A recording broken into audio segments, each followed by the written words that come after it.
realize that everything ain't black and white, it's brown. Oh Lord, you lied to try, son of every day's the same. It's a long way to paradise from here. It's a long way to paradise from here. Every week you stand in line, you queue to put your name upon the form. And every week they have devised another way of making you feel small. Oh Lord, you life cries home, you're not living at all. It's a long way to paradise from here. It's a long way to paradise from here.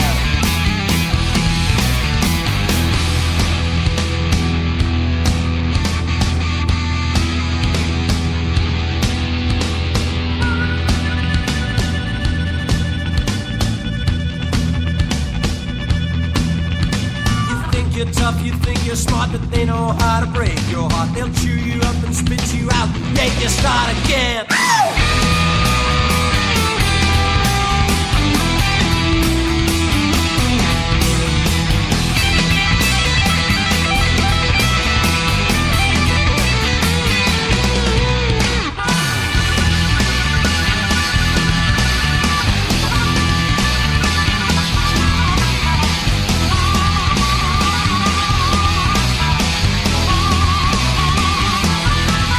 Cause it's a long way to paradise from here.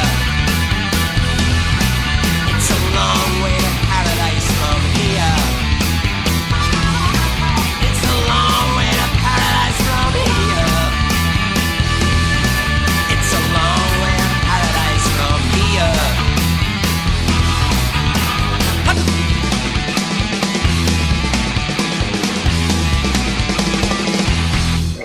Yes, welcome to the Beyond the Waves Celtic Football Show. My name is Graham Wilson, and today we have a very special show planned for you.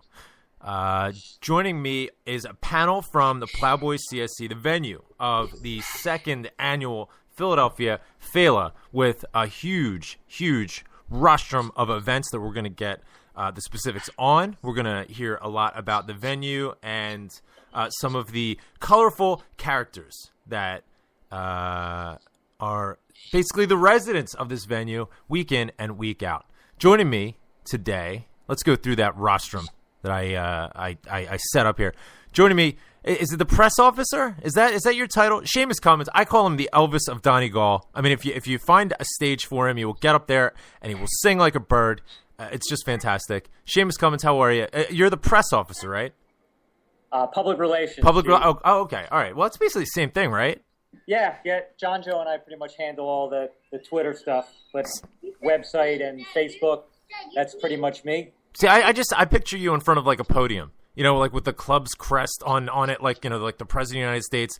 Like, you need to stand behind are you standing behind a podium right now? I feel like you're ready to take questions. Actually, we're sitting under I think a 40-foot Christmas tree. Wow. To our left, and the blazing fire. Absolutely. To our right, and we're sitting in a snug.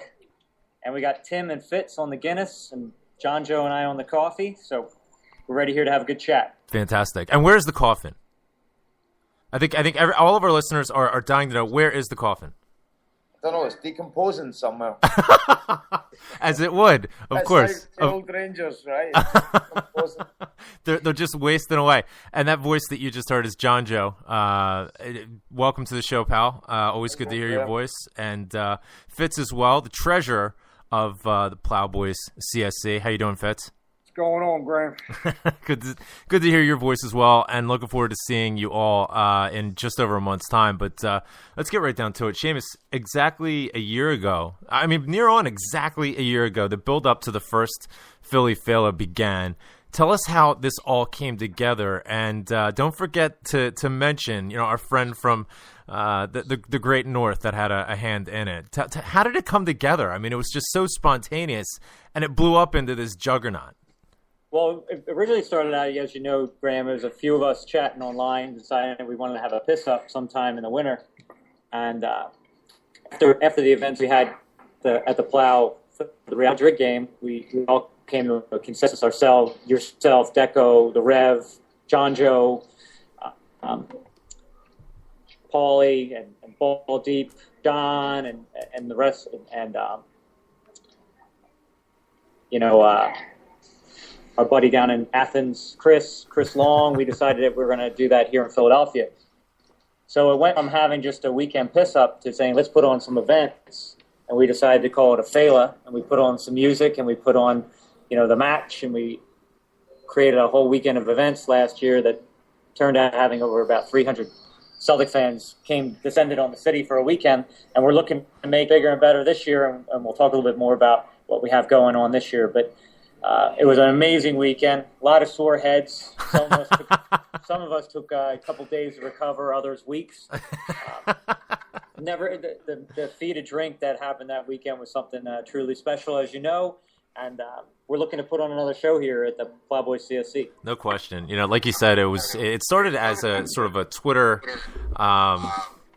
meetup, if you will, where, everybody's sort of passing around ideas of like where we should get together, when we should get together. And then, it's almost like gasoline on the fire, the social media storm that took about, where people were asking, hey, I want to get in on that. And, when are we going to meet up, and let's get hotels sorted. And next thing you know, like you said, I mean, it was massive. There was 300 people there. Place was absolutely heaving. We had, the Celtic coaches there, Willie McNabb specifically did a Q&A, which was excellent. And I think that everybody that attended walked away with just a very positive vibe.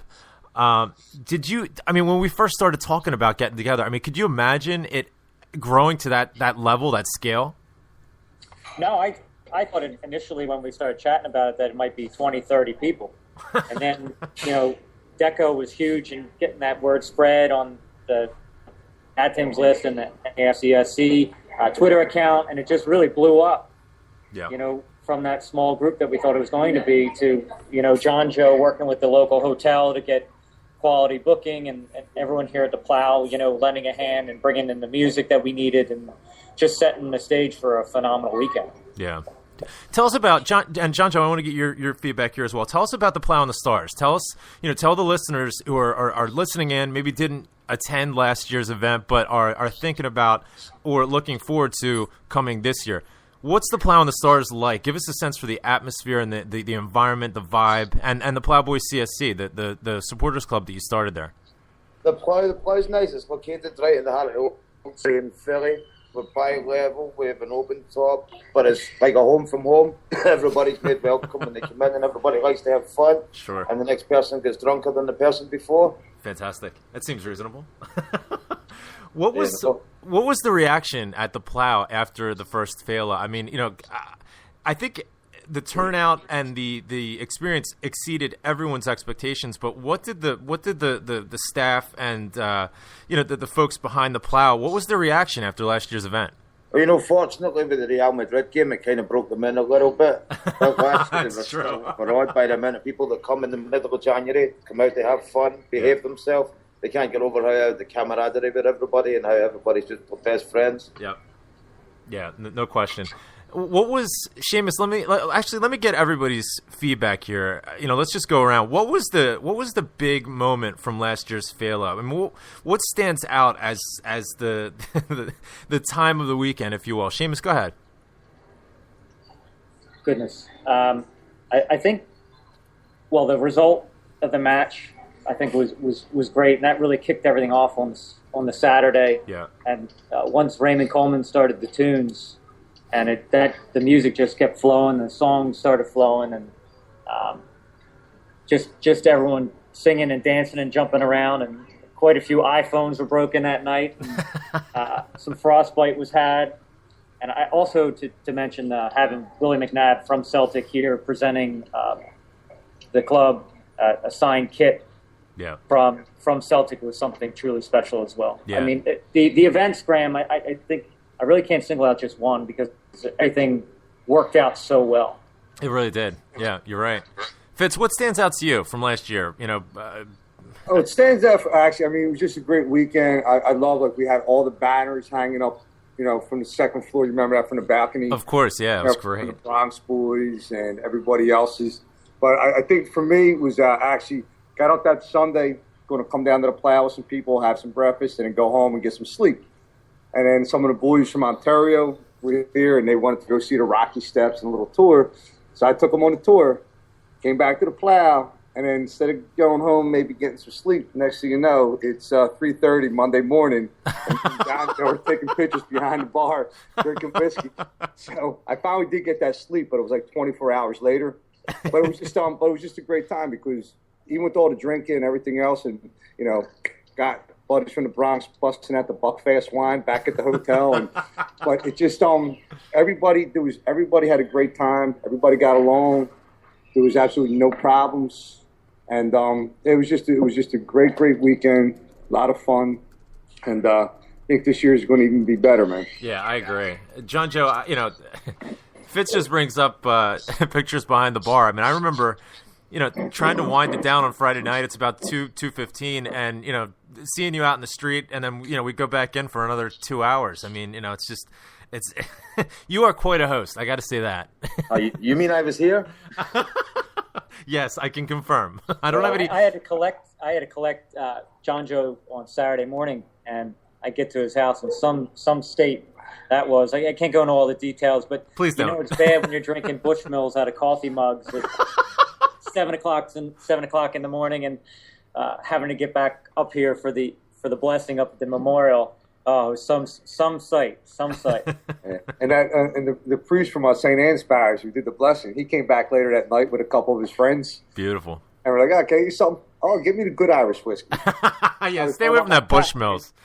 He was one in the Middleton. Yeah, he was one in the Middleton. Yeah, Father. Fantastic. Father, give me the top shelf. He thought he was on the diocese credit card. Fantastic. Now, I mean, everybody, as we've all discussed here, everybody walked away with such a great feeling from that weekend, smashing success. I mean, did you decide right away that this had to be a yearly event? I mean, I know walking away and talking to people, just sort of catching up, like, oh man, I can't wait for next year. And it was like, yeah, I guess we need to do it next year. Was it straight away that you decided, we need to do this on a regular basis?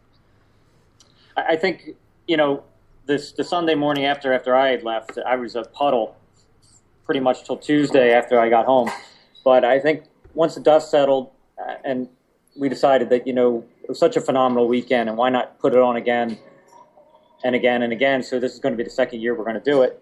And hopefully it'll get bigger and bigger and bigger. And maybe at some point it could turn into a convention of some sort that we would be able to host here in Philadelphia. Yeah. Yeah, no question. I mean, especially in the environment right now where you have in these off years where, obviously Vegas is sort of the hub for the convention, but in the off years, very successful convention this past summer in New Orleans, great city. I can vouch for that. I can vouch for the CSC down there. The Bayou Boys of Finn McCool's. We've seen it go to San Francisco a couple of times. It's an interesting look. It's an interesting option for Philadelphia, given that, like you said, John Joe, you had the Real Madrid game. Massive, just throng of supporters into Philadelphia. This has been done in Philadelphia repeatedly, though. I mean, you think back to 2004 with the Manchester United friendly, the opening of Lincoln Financial Field, just a massive amount of Celtic supporters coming into Philadelphia, having a great time. It's a great venue. It's a great host, the city itself. And then to have a successful Feile last January. I mean, in the midst of winter. You can bring this amount of people together, have an incredible time, and now we're going to do it again.